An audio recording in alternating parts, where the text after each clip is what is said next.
Você sabia que existe um espaço misterioso na Bíblia? Um vazio de 400 anos em que Deus pareceu silenciar?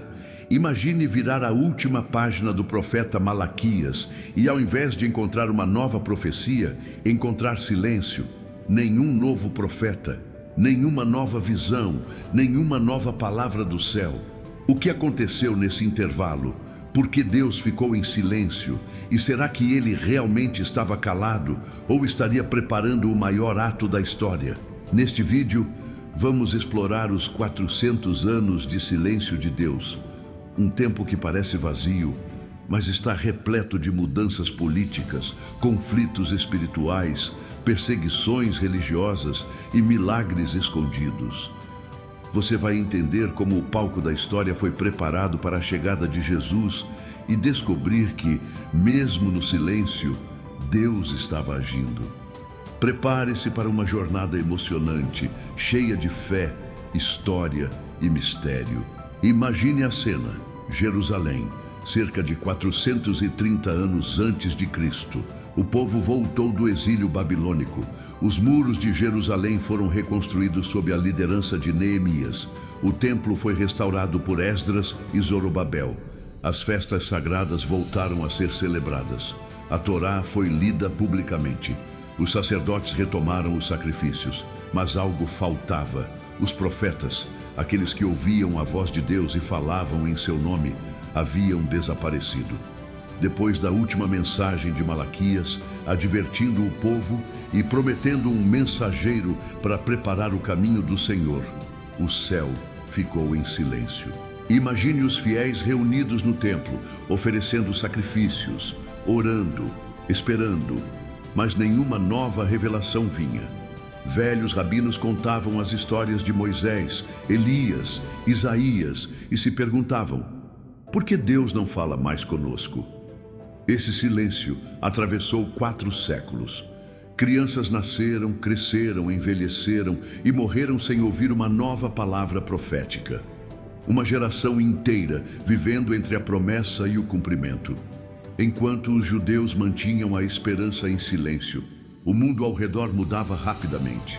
Em 332 a.C., Alexandre o Grande marchou com seu exército sobre a Palestina, conquistando a região. Com ele veio o helenismo, a cultura grega, com sua filosofia, arte, língua, arquitetura, mitologia. Imagine as ruas de Jerusalém ganhando estátuas de deuses gregos, ginásios para competições atléticas, escolas ensinando Platão e Aristóteles. O hebraico começou a dar lugar ao grego no comércio, nas escolas, no cotidiano. A fé judaica começou a ser pressionada por uma cultura sedutora, sofisticada, mas profundamente diferente. Após a morte de Alexandre, seu império foi dividido entre seus generais. A Judéia ficou no meio da luta entre os Ptolomeus, no Egito, e os Seleucidas, na Síria. Os judeus passaram de mãos em mãos, como moeda de troca. Imagine viver sob governos estrangeiros, impostos altos, imposições culturais, sem autonomia. Em 175 a.C., sobe ao poder Antíoco Epifânio IV, rei Seleucida, determinado a apagar a identidade judaica. Ele proibiu a circuncisão, o sábado, a leitura da Torá. Ordenou que altares pagãos fossem construídos em todas as cidades e que porcos fossem sacrificados a Zeus. Imagine os sacerdotes sendo forçados a comer carne de porco no templo. Imagine mães vendo seus filhos mortos por circuncidá-los. Imagine as escrituras sendo queimadas diante dos olhos do povo. Ele transformou o templo de Jerusalém num santuário pagão. Colocou uma estátua de Zeus no Santo dos Santos. Realizou sacrifícios de animais impuros no altar. Foi o pior momento espiritual da história judaica. Mas mesmo em meio à opressão, Deus preservava um remanescente fiel. Matatias, um sacerdote da pequena cidade de Modim, recusou-se a adorar os deuses pagãos. Quando um oficial Seleucida tentou forçá-lo, Matatias matou o homem no altar e fugiu com seus 5 filhos para as montanhas. Ali começou a revolta dos Macabeus. Seus filhos, Judas, Simão, Eleazar, João e Jonatã, lideraram uma guerrilha contra os exércitos seleucidas. Mesmo em menor número, eles venceram batalhas, recuperaram cidades, inspiraram coragem. Judas Macabeu liderou o ataque final para retomar Jerusalém. Em 164 a.C., eles entraram no templo, destruíram os altares pagãos, limparam o santuário.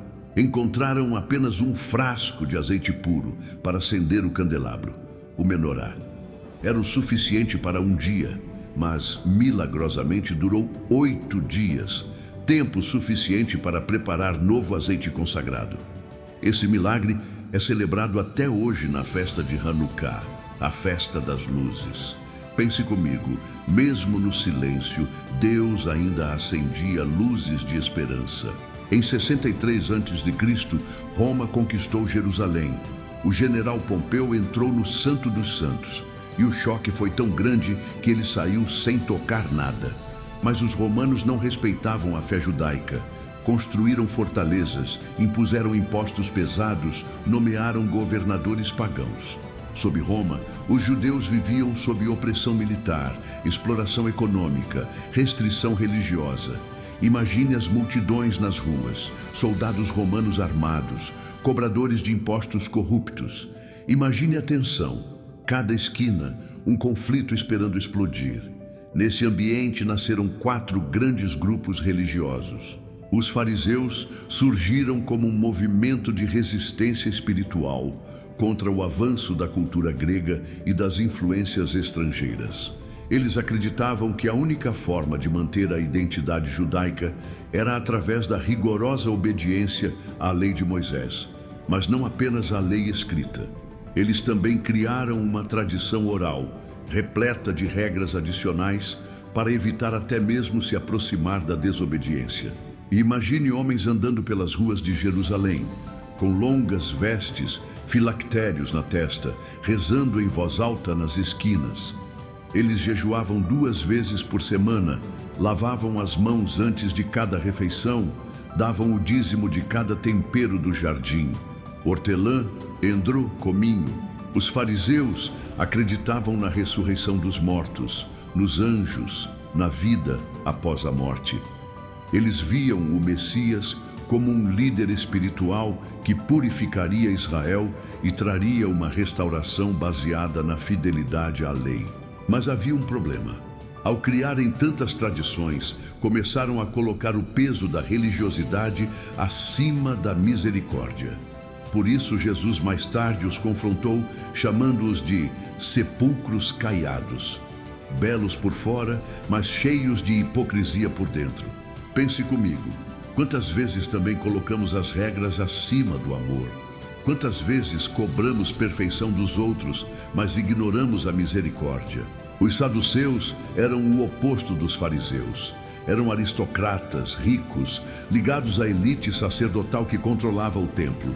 Eles só aceitavam a Torá escrita, os 5 primeiros livros de Moisés, e rejeitavam tradições orais, além de negarem a ressurreição, os anjos e a vida após a morte. Imagine sacerdotes com túnicas luxuosas, vivendo no luxo das casas próximas ao templo, desfrutando do status e da proximidade com o poder romano. Eles faziam alianças políticas com Roma para manter seu poder e privilégios. Para os saduceus, a fé estava restrita ao templo e aos rituais. Não havia esperança de vida eterna ou Messias espiritual. Eles esperavam um Messias político que talvez os ajudasse a manter a autonomia e os privilégios. Por isso, quando Jesus confrontou o comércio no templo, expulsando os cambistas, os saduceus se sentiram ameaçados diretamente. Eles representam uma fé superficial, presa ao status, à estrutura, ao poder terreno.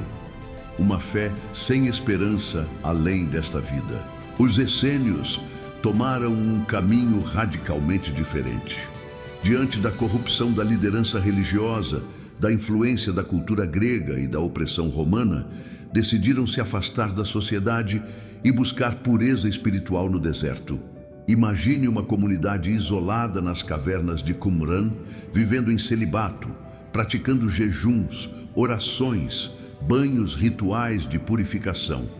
Eles escreviam e copiavam as Escrituras incansavelmente, acreditando que o mundo estava corrompido e que apenas um grupo separado e santo poderia estar pronto para a vinda do Messias. Os essênios esperavam dois Messias, um sacerdotal, que purificaria o templo e a religião, outro real, que lideraria o povo em vitória. Eles são os responsáveis pelos manuscritos do Mar Morto, descobertos apenas em 1947, mas preservados por mais de 2000 anos. Imagine o zelo dessas pessoas, escondendo pergaminhos em jarros e cavernas, protegendo a palavra de Deus para gerações futuras. Mesmo no isolamento, Deus os usou para preservar a Escritura. Por último, os zelotes representavam os radicais. Eles acreditavam que a libertação de Israel só aconteceria através da rebelião armada contra Roma. Rejeitavam qualquer aliança com os romanos ou com os líderes religiosos que cooperavam com o império. Imagine jovens guerreiros carregando adagas escondidas sob suas vestes, prontos para assassinar soldados romanos ou traidores judeus. Eles viam a violência como o único caminho para a libertação. Alguns estudiosos acreditam que Simão, o Zelote, um dos apóstolos de Jesus, fazia parte desse grupo antes de ser chamado. Os zelotes sonhavam com um Messias guerreiro, um líder que os conduzisse à vitória militar sobre Roma. Cada grupo tinha sua visão. Cada grupo esperava um tipo diferente de Messias. Cada grupo interpretava as Escrituras à sua maneira. Mas nenhum deles esperava um Messias sofredor. Nenhum deles imaginava um Messias que morreria numa cruz. Imagine o choque quando Jesus apareceu, pregando o perdão, o amor aos inimigos, a humildade, a misericórdia. Jesus não se encaixou nas caixinhas religiosas. E hoje, será que também não caímos no erro de criar um Deus à nossa imagem? Um Deus que cabe nos nossos moldes? Ou estamos dispostos a deixar Deus ser Deus, maior, mais profundo, mais surpreendente do que podemos imaginar? Comente agora: Senhor, quero te conhecer além das minhas expectativas. Imagine viver num mundo onde cada grupo esperava um Messias diferente. Foi entre os essênios, nas cavernas de Qumran, que surgiram os manuscritos do Mar Morto. Esses pergaminhos continham cópias antigas dos livros bíblicos e escritos da comunidade. Em 1947, um jovem pastor beduíno jogou uma pedra numa caverna e ouviu um som de jarro se quebrando. Dentro estavam textos escondidos por séculos. Os manuscritos confirmaram a fidelidade das Escrituras ao longo do tempo. Eram um eco da voz de Deus no silêncio. Depois de 4 séculos, o silêncio foi quebrado. O anjo Gabriel apareceu a Zacarias no templo. Zacarias, sua oração foi ouvida. Isabel, sua esposa, terá um filho. Ele preparará o caminho do Senhor. Era o nascimento de João Batista. Pouco depois, Gabriel apareceu a Maria. Você conceberá e dará à luz um filho. Ele será chamado Jesus. A palavra silenciada agora se fazia carne. O silêncio de Deus nunca foi abandono, foi um tempo de preparação. Enquanto parecia calado, Deus movia reis, impérios, culturas, línguas, preparando o caminho para o Evangelho. Talvez na sua vida Deus também esteja em silêncio, mas creia, Ele está agindo, Ele está preparando, Ele está movendo. Se gostou, deixa nos comentários.